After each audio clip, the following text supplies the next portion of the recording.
시편 104편 댁에 계신 분들도 성경 개역 개정판으로 준비해 주시고요. 오늘은 절수가 좀 많아서 좀 인내를 가지고 같이 읽어야 될 것 같습니다. 우리 한 절씩 교독하도록 하겠습니다. 시편 104편 1절부터 하나님의 말씀을 읽겠습니다. 내 영혼아 여호와를 송축하라. 여호와 나의 하나님이여 주는 심히 위대하시며 존귀와 권위로 옷 입으셨나이다. 주께서 옷을 입은 같이 빛을 입으시며 하늘을 휘장같이 치시며 물에 자기 누각의 들보를 얹으시며 구름으로 자기 수레를 삼으시고 바람 날개로 다니시며 바람을 자기 사신으로 삼으시고 불꽃으로 자기 사역자를 삼으시며 땅에 기초를 놓으사 영원히 흔들리지 아니하게 하셨나이다. 옷으로 덮음같이 주께서 땅을 깊은 바다로 덮으심에 물이 산두리로 솟아올랐으나 주께서 꾸짖으시니 물은 도망하며 주의 우레소리로 말미암아 빨리 가며 주께서 그들을 위하여 정하여 주신 곳을 흘러갔고 산은 오르고 골짜기는 내려갔나이다. 주께서 물의 경계를 정하여 넘치지 못하게 하시며 다시 돌아와 땅을 덮지 못하게 하셨나이다. 여호와께서 샘을 골짜기에서 솟아나게 하시고 산 사이에 흐르게 하사 각종 들짐승에게 마시게 하시니 들나귀들도 해갈하며 공중의 새들도 그 가에서 깃들이며 나뭇가지 사이에서 지저귀는도다. 그가 그의 누각에서부터 산에 물을 부어 주시니 주께서 하시는 일에 결실이 땅을 만족시켜 주는도다. 그가 가축을 위한 풀과 사람을 위한 채소를 자라게 하시며 땅에서 먹을 것을 나게 하셔서 사람의 마음을 기쁘게 하는 포도주와 사람의 얼굴을 윤택하게 하는 기름과 사람의 마음을 힘있게 하는 양식을 주셨도다. 여호와의 나무에는 물이 흡족하며 곧 그가 심으신 레바논 백향목이로다. 새들이 그 속에 깃들이며 학은 잣나무로 집을 삼는도다. 높은 산들은 사냥을 위하며 바위는 너구리의 피난처로다. 여호와께서 달로 절기를 정하시며 해는 그 지는 때를 알도다. 주께서 흑암을 지어 밤이 되게 하시니 살림의 모든 짐승이 기어 나오나이다. 젊은 사자들은 그들의 먹이를 쫓아 부르짖으며 그들의 먹이를 하나님께 구하다가 해가 돋으면 물러가서 그들의 굴 속에 눕고 사람은 나와서 일하며 저녁까지 수고하는도다. 여호와여 주께서 하신 일이 어찌 그리 많은지요. 주께서 지혜로 그들을 다 지으셨으니 주께서 지으신 것들이 땅에 가득하니이다. 거기에는 크고 넓은 바다가 있고 그 속에는 생물 곧 크고 작은 동물들이 무수하니이다. 그곳에는 배들이 다니며 주께서 지으신 리워야단이 그 속에서 노나이다. 이것들은 다 주께서 때를 따라 먹을 것을 주시기를 바라나이다. 주께서 주신즉 그들이 받으며 주께 손을 펴신즉 그들이 좋은 것으로 만족하다가 주께서 낯을 숨기신즉 그들이 떨고 주께서 그들의 호흡을 거두신즉 그들은 죽어 먼지로 돌아가나이다. 주의 영을 보내어 그들을 창조하사 지면을 새롭게 하시나이다. 여호와의 영광이 영원히 계속할지며 여호와는 자신께서 행하신 일들로 말미암아 즐거워하시리로다. 그가 땅을 보신즉 땅이 진동하며 산들을 만지신즉 연기가 나는도다. 내가 평생토록 여호와께 노래하며 내가 살아있는 동안 내 하나님을 찬양하리로다. 나의 기도를 기쁘게 여기시기를 바라나니 나는 여호와로 말미암아 즐거워하시리로다. 죄인들을 땅에서 소멸하시며 악인들을 다시 잊지 못하게 하시리로다. 내 영혼아 여호와를 송축하라. 할렐루야. 아멘. 오늘은 시편 4편을 살펴보고 기도하는 시간 갖겠습니다. 오늘 시편 104편도 읽었지만 지난주 살펴보았던 그 103편과 동일하게 내 영혼아 여호와를 송축하라 이렇게 시작하고 또 이렇게 끝을 맺고 있습니다. 시편 103편도 그렇고 시편 104편도 그렇습니다. 특별히 104편을 한번 확인해 볼게요. 1절 35절 내 영혼아 여호와를 송축하라. 여호와 나의 하나님이여 주는 심히 위대하시며 존귀와 권위로 옷 입으셨나이다. 내 영혼아 여호와를 송축하라 이렇게 시작하죠. 마지막 절 죄인들을 땅에서 소멸하시며 악인들을 다시 잊지 못하게 하시리로다. 내 영혼아 여호와를 송축하라. 할렐루야. 자, 시작과 끝 지난주 시편 103편도 그렇고 오늘 103편도 시작과 끝을 여호와를 송축하라 이렇게 말씀하고 있습니다. 그럼 여호와를 송축하는 것은 지난주에 말씀드렸던 것처럼 여호와가 누구신가 알아야 가능합니다.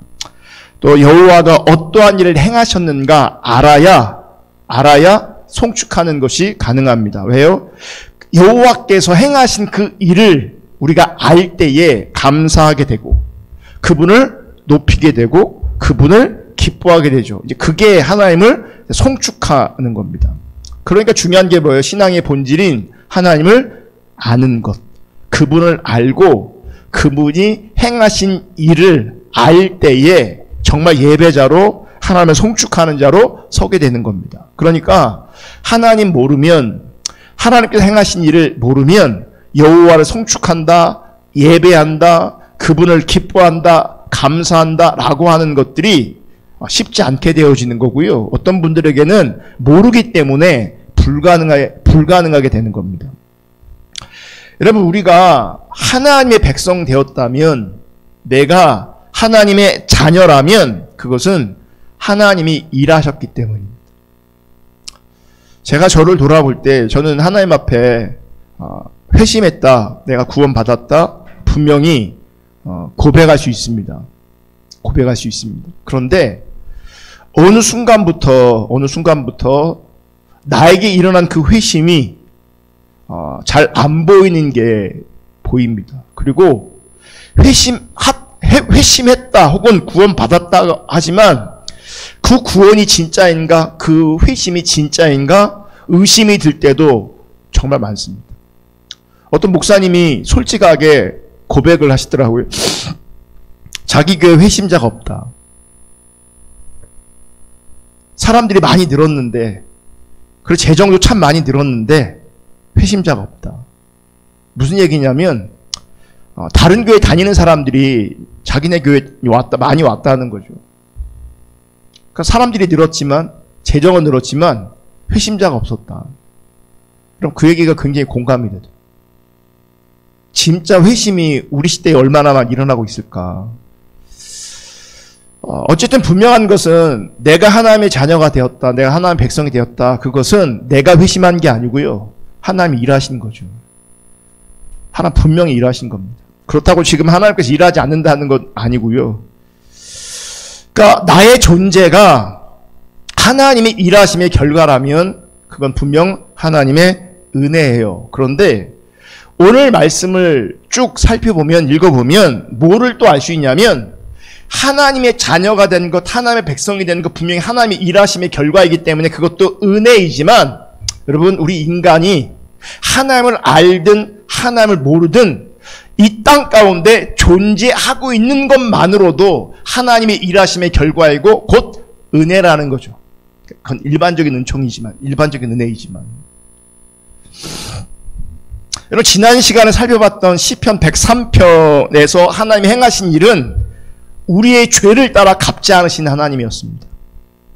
그러니까 하나님의 인자와 긍휼을 중심으로 해서 긍휼을 베푸시는, 인자를 베푸시는, 그래서 우리를 죄를 따라 심판하거나 저주하지 않으시는 그런 하나님의 일하심을 지난주에 살펴봤습니다. 오늘은 시편 104편이 증거하는 하나님의 일은 무엇이냐면, 만물을 창조하시고 유지하시고 보존하시는 것에 집중되어 있습니다.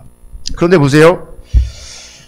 이 하나님의 창조와 보존의 사역이 다른 어떤 성경 구절 혹은 성경의 책보다도 지금 시편 104편이 아주 자세하게 기록하고 있는 것을 볼 수 있습니다. 자, 여러분, 세상은 하나님이 창조하셨습니다. 우리의 믿음이죠. 우리 신앙이죠. 아멘. 그러니까 이런저런 설들이 있을지 모르겠지만, 이런저런 관점이 있을 수 있겠지만, 그럼에도 불구하고 분명한 것은 세상은 하나님의 창조물이라는 겁니다. 하나님의 창조물이에요. 그런데 이 세상을 창조하셨다라고 하면서도, 하나님이 창조하셨다라고 하면서도 우리가 그것을 믿는다라고 하면서도 우리는 그 하나님이 창조하신 그 세상을 바라볼 때 너무나 감동 없이, 너무나 상투적으로 세상을 바라보는 것 같아요. 그러니까 세상에 존재하는 어떤 것들을 우리는 너무나 당연하게 받아들이는 경향성이 있어요. 자, 공기.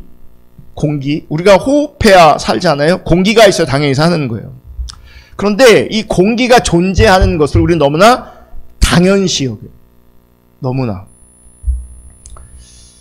그러니까 너무나 당연한 나머지 우리는 공기가 존재한다는 것에 대해서 관심을 두지 않습니다. 그런데 이제 우리나라는 특별히 이 미세먼지, 이 먼지 때문에 이제 공기에 대해서 조금 이제 생각하는, 그래서 공기청정기도 갖다 놓고 하죠. 그러니까 그거는 결국은 자기 건강에 위협이 되니까 생각하고 있는 것이지, 사실은 우리가 공기에 대해서, 숨 쉬는 것에 대해서, 호흡하는 것에 대해서 그렇게 생각하지 않았어요. 너무나 당연한 것으로 여겼어요. 물이 존재하는 것도 우리 너무나 당연하게 여겼어요. 햇볕, 태양의 존재, 우리 너무나 당연하게. 여러분 보세요. 지금 말한 공기나 태양이나 또 뭐죠? 물. 이게 어느 것 하나라도 사라진다면 우리의 생존이 불가능합니다.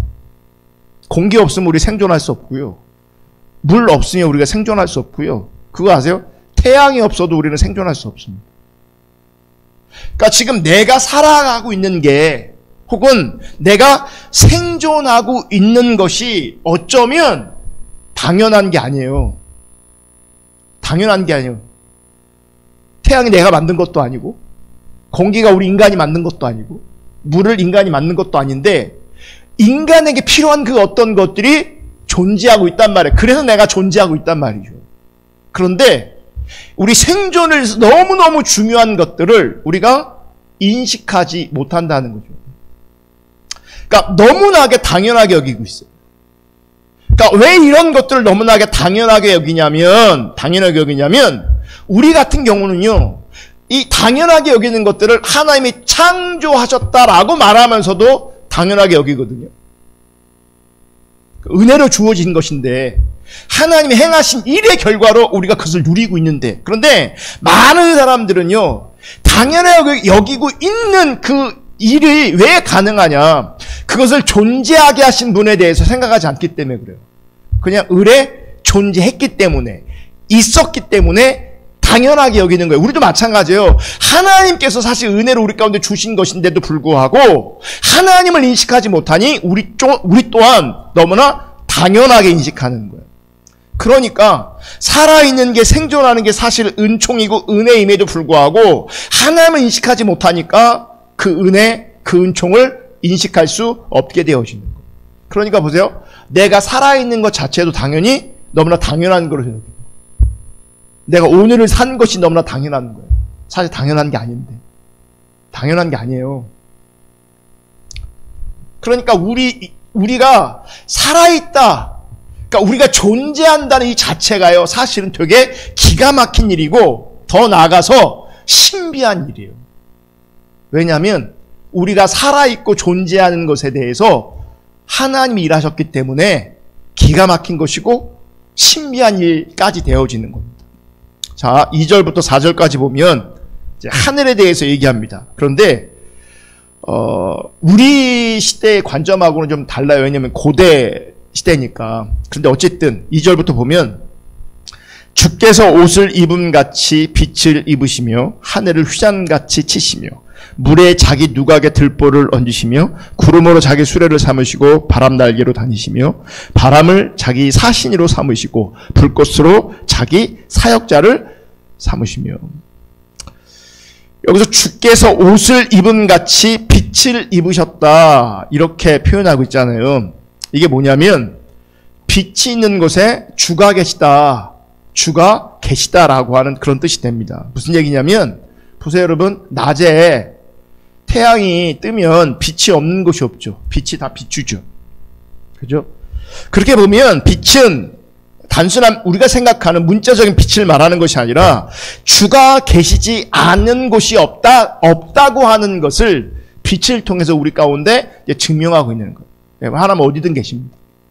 그거를 인식하는 것이 주의 영광을 보는 겁니다. 지난주에도 주의 영광이 온 땅에 가득하다라고 고백하잖아요. 이사야 6장에. 주의 영광이 온 땅에 가득하다. 가득하다. 빛이 가득한 것처럼, 주의 영광이 온 땅에 가득한 것처럼 하나님이 어디든 계시는 겁니다. 하나님이 어디든 계세요. 또 이렇게도 표현해요. 2절에 하늘을 휘장같이 치시며, 이것도 같은 맥락으로 이해해야 합니다. 여러분, 우리가 하늘을 볼 때 우리가 보는 그 하늘이 전부가 아니잖아요. 그죠? 비행기만 타고 올라가도 우리가 보는 하늘은 전부가 아니에요. 그러니까 이 땅에서 아무리 성능 좋은 만원경이 있다고 할지라도요, 하늘의 일부만 볼 뿐입니다. 그런데 그 하늘을 하나님이 휘장처럼 펼치신다, 이렇게 표현하고 있는 거예요. 그러니까 하늘만 묵상하고 하늘만 하더라도 하나님의 위대하심과 하나님의 광대하심을 이렇게 표현하고 있는 거예요. 빛으로 또 뭐예요? 하늘을 휘장같이 치셨다라고 하는 것처럼 하나님의 위대하심을 표현하고 있는 겁니다. 광대하심을. 또 3절에 보면 이런 표현도 있어요. 물에 자기 누각의 들보를 얹으시며, 물에 자기 누각의 들보를 얹으셨다. 이 말이 뭘까? 창세기 1장 7절에 보면 이런 말씀이 있어요. 하나님이 궁창을 만드사 궁창 아래의 물과 궁창 위의 물로 나누게 하시니 그대로 되니라. 뭐예요? 궁창 위에 뭐가 있습니까? 궁창 아래에 물이 있지만 궁창 위에도 물이 있어요. 그러니까 시편 기자는 어떤 물을 본 겁니까? 궁창 아래에 있는 물을 본 거예요? 궁창 위에 있는 물을 본 거예요? 궁창 위에 있는 물을 본 거죠. 그러니까 이것도 뭐예요? 결국은 하늘을 의미하는 거예요. 여러분, 고대 이스라엘 백성들의 세계관 안에서는요, 하나님 어디 계셨냐면 지극히 높은 하늘 위에 계셨어요. 지극히 높은 하늘. 그러니까 하늘이 하나님의 거처가 되는 겁니다. 그러니까 그 광활한 그 하늘이 하나님의 거처가 되는 거죠. 그렇게 그들은 인식했던 겁니다. 다시 말하면 그러니까 하나님의 위대하심, 장엄하심을 지금 시편 기자가 자기들의 관점으로, 자기들의 표현으로 그렇게 하나님의 위대하심을 표현하고 있는 거예요. 그러니까 하나님을 인식하되 하나님 만들어 놓으신 자연들을 통해서 어떻게 인식하는 거예요? 하나님의 크심을, 하나님의 위대하심을, 하나님의 장엄하심을 인식하고 있는 거죠. 이런 그런 게 지금 하나님의 영광을 보고 있는 거예요. 자, 5절부터 보면 땅에 대한 이야기가 나옵니다. 땅에 대한 5절. 땅에 기초를 놓으사 땅이 흔들리지 아니하게 하셨나이다. 옷으로 덮음같이 주께서 땅을 깊은 바다로 덮으심에 물이 산들 위로 솟아 올랐으나, 이게 뭐냐면 큰 해일 같은, 쓰나미 같은 거예요. 그러니까 물이 산들 위에 솟아 올랐어요. 뭐 그런 거 표현하는 겁니다. 7절. 주께서 꾸짖으시니 물은 도망하여 주의 우레소리로 말미암아 빨리 가며 주께서 그들을 위하여 정하여 주신 곳으로 흘러갔고 산은 오르고 골짜기는 내려간나이다. 여러분, 우리 땅에는, 우리가 살고 있는 땅에는 수많은 일들이 일어나고 있습니다. 그리고 우리도 그 수많은 일들의 일부를 경험하지만 사실 우리가 수많은 일들도 경험하고 있습니다. 시편 104편 6절의 표현을 보면 주께서 땅을 깊은 바다로 덮으심에, 땅을 뭐예요? 바다로 덮어버린대요. 물이 산들 위로 솟아 올랐으나, 아까 제가 막 해일 같은 거 있잖아요.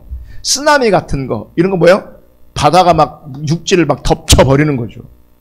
사실 우리가 직접 경험하진 않았지만 옛날에 인도네시아 쓰나미나 뭐 일본 쓰나미 뭐 이런 정도는 아니지만 올 여름에 바닷가에 큰 파도가 쳐서 집들이 무너지고 사람들이 쓸려가고, 그러니까 그런 엄청난 쓰나미, 엄청난 해일이 있었어요. 그죠? 그런데 성경을 보면 결국은 그 쓰나미도 그 해일도요 바다로 다시 물러가게 돼 있어요. 이거를 시편 기자는 주께서 꾸짖으셨다. 그러니까 주께서 꾸짖으시니 그 높은 해일도 쓰나미도 다시금 돌아갔다, 이렇게 말하는 겁니다. 그러니까 보세요. 분명히 자연재해가 있는 거죠. 이러면 이게 바다가, 그러니까 땅을 깊은 바다로 덮었다. 이건 재해죠. 어떤 면은 재앙이에요, 재앙. 물이 산들 위로 솟아올랐으나 이걸 경험하면요, 이건 재앙입니다. 재앙. 그러니까 자연재해죠. 그런데 그럼에도 불구하고 주께서 꾸짖으시면 다시 원상태로 돌아간다는 거죠. 그럼 뭘 말하냐면 재해가 없는 건 아니지만 재해가 꼭 하나님께서 일으키시는 건 아니지만 표현을 보면 그럼에도 불구하고 그 자연재해도 하나님의 주권 아래 있다. 하나님의 배후에 있다. 꾸짖으시니 다시 돌아가더라. 그러니까 보세요. 땅이 여러 가지 일로 말미암아 흔들리는 일이 있을지라도 혹은 무너질 것 같을지라도 결국은 하나님께서 배후에 계시기 때문에 유지된다는 거예요. 유지된다는 거예요. 그러니까 하나님께서 이 땅을 붙들고 계신다는 거죠. 다스리신다는 거죠. 하나님께서. 그래서 9절에서도 이런 비슷한 말씀하세요. 9절. 주께서 물의 경계를 정하여 넘치지 못하게 하시며 다시 돌아와 땅을 덮지 못하게 하셨나이다. 그러니까 바다가 땅을 온전히 덮지 못하게 하시는 것은요. 뭐예요? 주께서 경계를 정하셨기 때문이라는 거예요. 넘치지 않도록. 근데 얘가 가끔 넘치면 뭐 하신다는 거예요? 꾸짖으셔서 다시 돌아가게 하신다는 거예요. 그러니까 시편 기자는요, 세상을 이런 관점으로 보고 있는 거예요. 그러니까 신앙의 시각으로 세상을 보고 있는 겁니다. 신앙의 시각으로. 그래서 이 세상이 자신의 존재 자체가 하나님의 붙드심과 다스림으로 말미암은 은총, 은혜라는 거죠. 여러분, 그게 세상이 하나님께 붙들려 있다. 또 내가 하나님께 붙들려 있다.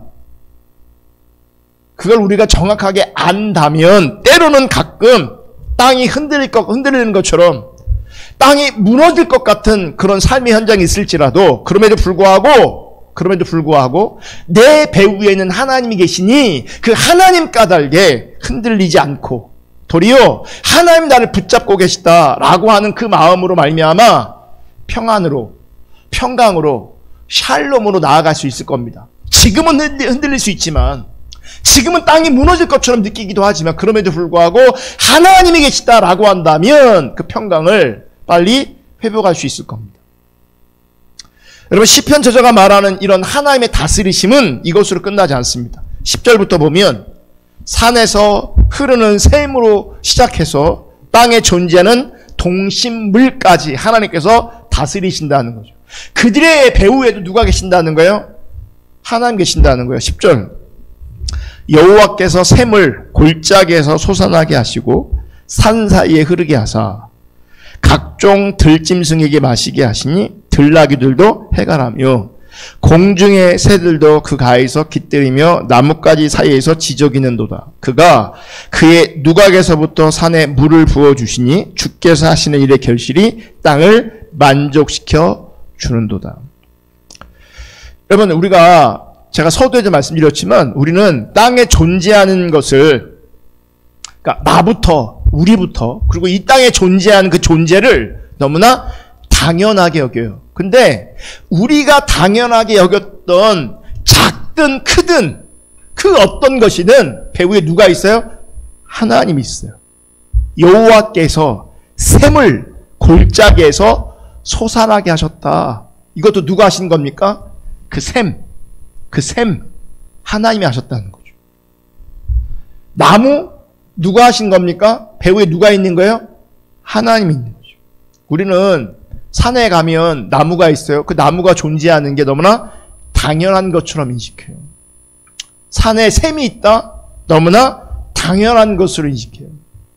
산에 흐르는 그 샘물을 들짐승이들이 마시고 또 샘가에 푸른 나무가 자라고 새들이 앉아 지저귀는 것들을 바라보면서 우리가 하는 것은 이거죠. 참 아름답다.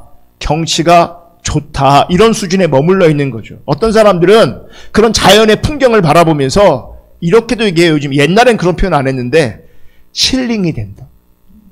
힐링이 된다. 뭐예요? 그 자연들을 통해서 정서가 회복되는 겁니다.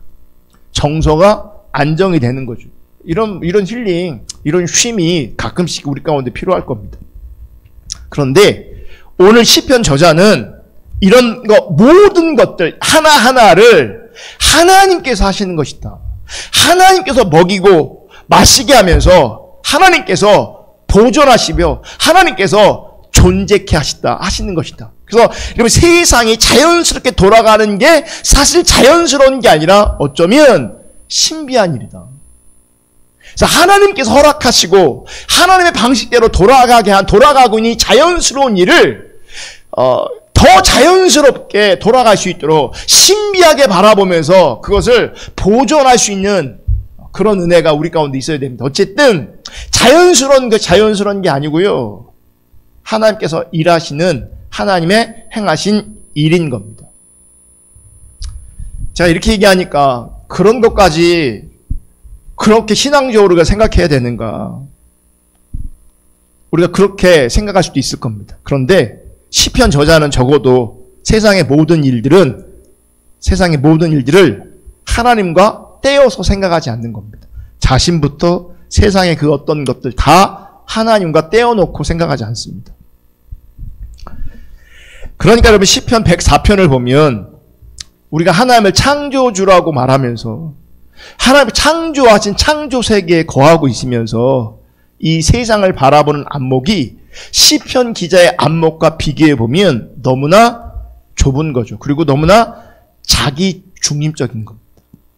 여러분, 하나님 만드신 세상을 신비롭게 본다면요, 훼손하거나 파괴할 수 없습니다.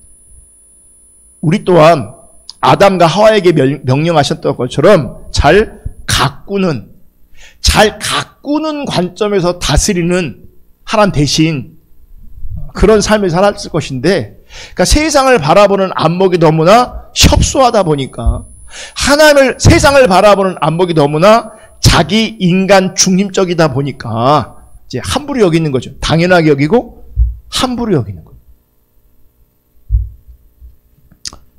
여러분, 다시 한번 말씀드리지만 내가 존재하고 있는 것이 신비스러운 일이라는 것을 기억하시기를 주님이 축복합니다. 하나님의 다스림과 하나님이 행하신 그 일로 말미암아 하나님의 권세로 말미암아 우리 모두가 존재하고 있다는 걸 기억하셔야 합니다. 그러니까 이 땅에 존재하는 것들은 다 귀하고 소중하고 아름답고 가치 있는 겁니다. 그러니까 우리의 시각으로 어떤 것들은 가치 없다, 어떤 사람들은 가치 없다라고 정하면 안 되는 거죠. 왜요? 이 땅에 존재하는 것들은 샘부터 나무 그 어떤 것까지, 자연의 그 어떤 것까지 하나님께서 행하신 일로 말미암아 이 세상에 창조 세계에 존재하는 것이기 때문에 이 땅의 그 모든 것들은, 하나님이 존재케 하신 그 모든 것들은 가치 있고 소중한 겁니다. 아멘. 그런데 우리는 이런 하나님 나라의 관점을 놓쳐버려요. 그러니까 내가 존재하는 것 자체가 너무나 신비스러운 일임에도 불구하고 하나님의 다스림과 권세 아래에 있다는 것을 우리가 놓쳐버리고 상실해버리고 잃어버린다는 거죠.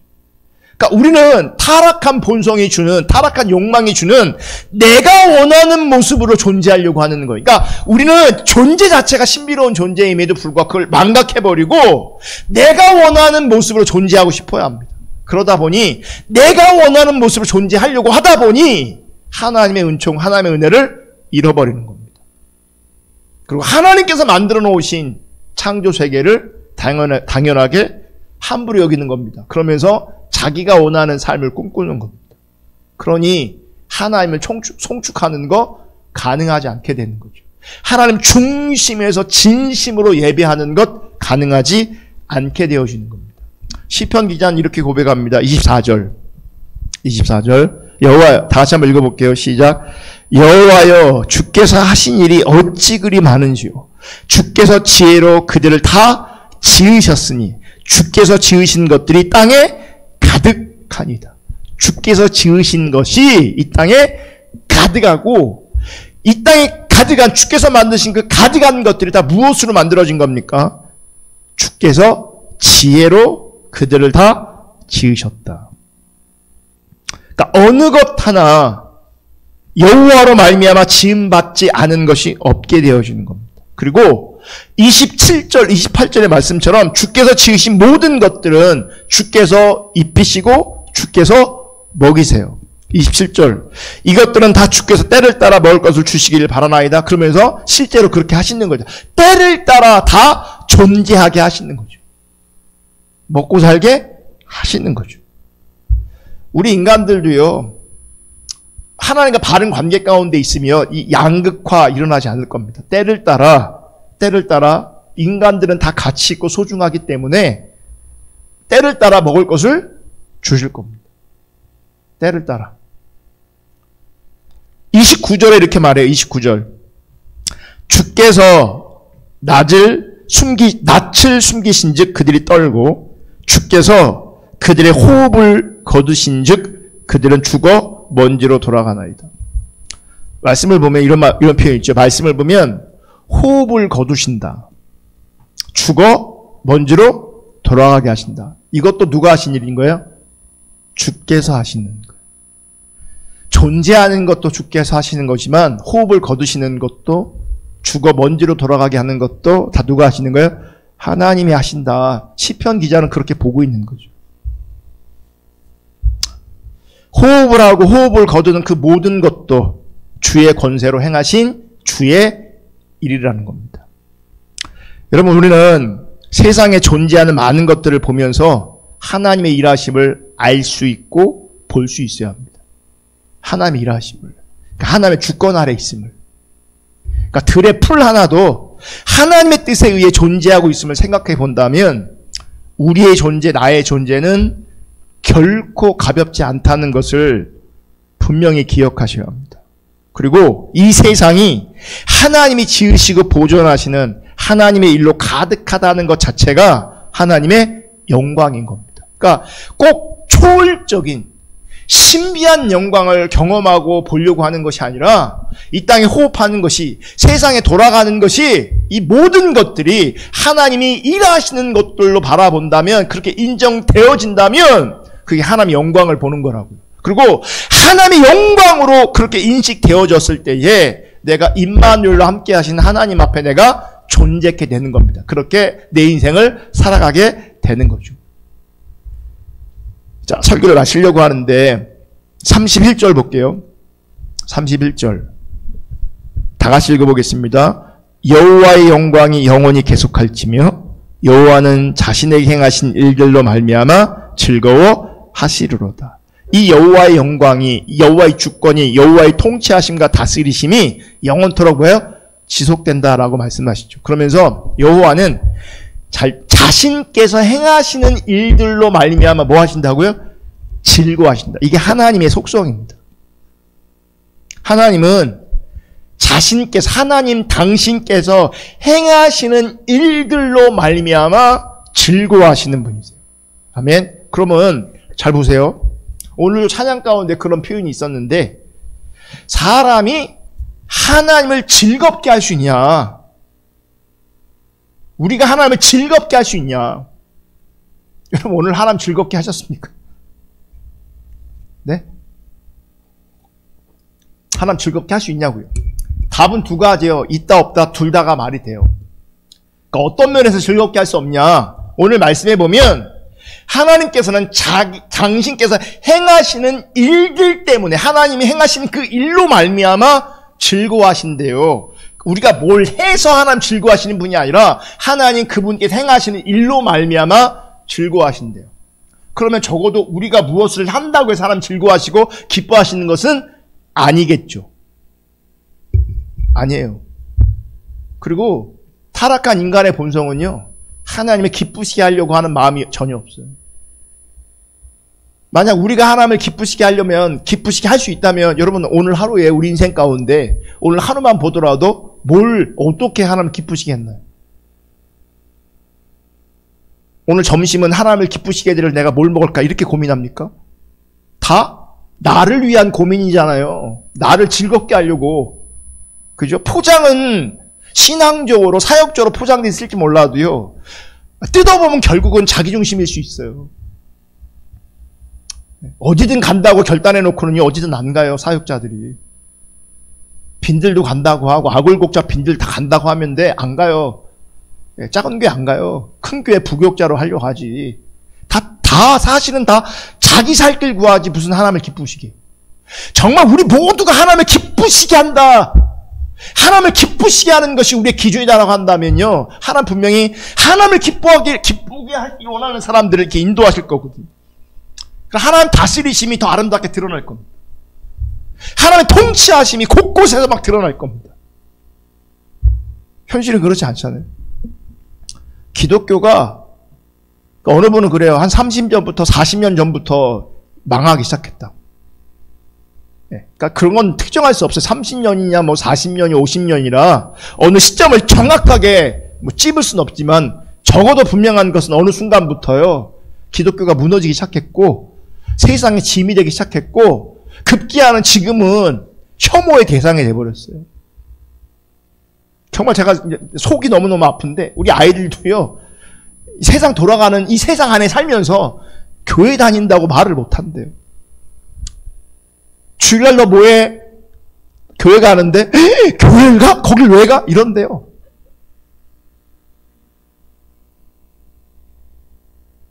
그런 세상에 살다 보니까요, 밥 먹을 때 기도하는 것도 까먹어요.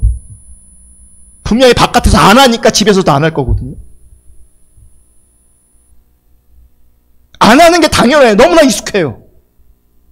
사실 우리 존재 자체가 하나님의 은혜고 신비스러운 건데, 내가 하루를 살아내고 한 끼를 해결하는 것도, 그 한 끼를 먹는 것도 사실 엄청난 주의 은혜임에도 불구하고 그게 인식이 안 되니까요, 감사 기도를 못 해요. 부끄러워해요.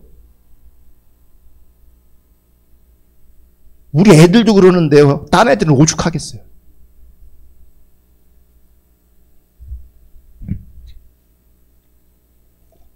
우리는요, 하나님 즐거워하게 할 수 없어요. 그렇지 않아요. 그럼 어떤 관점에서 하나님을 즐겁게 할 수 있냐? 보세요. 하나님께서 행하신 일들로 말미암아 즐거워하신다잖아요. 우리가 하나님의 행하신 대로 존재하면 하나님 기뻐하시는 거예요. 하나님 즐겁게 하는 거죠.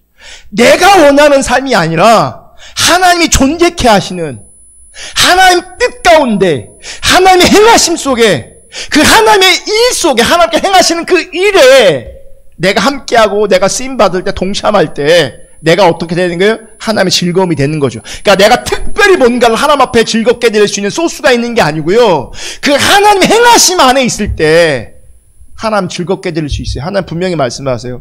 자신께서 행하시는 일들로 말미암아 즐거워하시니라. 만약 이런 관점이 아니라 내가 어떤 것을 통해 하나님 기쁘시게 드리려고 한다면 그 정확하게 자기 의를 가지고 하나님 앞에 서려고 하는 거예요. 정확하게 거짓 신앙이 되는 거예요. 우리는요, 하나님 기쁘시게 드릴 수 없어요. 하나님 뜻에 합할 때, 내가 하나님의 통치와 다스림 가운데 있을 때, 그분의 뜻 아래 있을 때, 그것이 하나님을 기쁘게 드리고 그것이 하나님을 즐겁게 드리는 거예요. 그러니까 우리가 하나님을 즐겁게 해드리는 것보다, 여러분, 우선인 게 뭔지 아세요? 내가 하나님을 즐거워하는 거예요.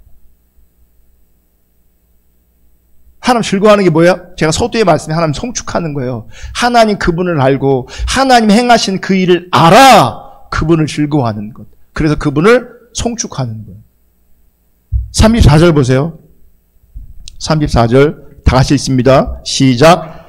나의 기도를 기쁘게 여기시기를 바라나니 나는 여호와로 말미암아 즐거워하리로다.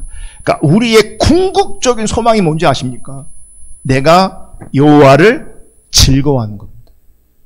내가 여호와를 기뻐하는 겁니다.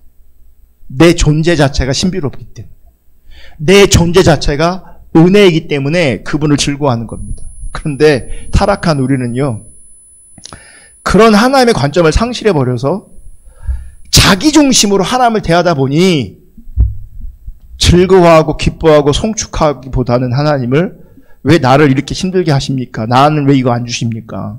이렇게 말하면서 즐거워하지 않아요. 감사하지 않아요.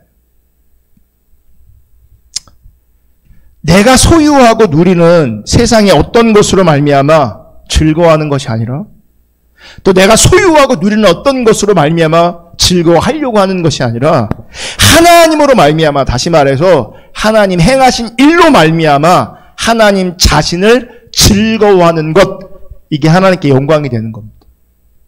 이게 하나님께 영광이 되는 거라고요. 여러분, 인간이 얼마나 허무한 존재인가를 분명히 인식할 수 있기를 주님을 축복합니다. 인간이 얼마나 허무한 존재인가를 안다면 세상 것과 상관없이 지금 나를 존재하게 하신, 허무한 존재인데 사실 아무것도 아닌 존재인데 그런 나를 존재케 하실 뿐만 아니라 예수님을 알고 믿음의 길을 가게 하신, 하나님께서 예비하신 그 생명의 길로 인도하신 그 하나님의 행하신 일들을 보면, 또 그렇게 일하신 하나님을 알면 우리는 그 하나님을 즐거워할 수 있습니다. 기뻐할 수 있습니다. 그리고 이렇게 하나님을 즐거워하는 것, 기뻐하는 것이 우리에게 주어진 신자에게 있어서 최고의 본분이라는 것을 인식하시고 기억할 수 있기를 예수님의 이름으로 축복합니다. 아멘. 우리 기도하겠습니다.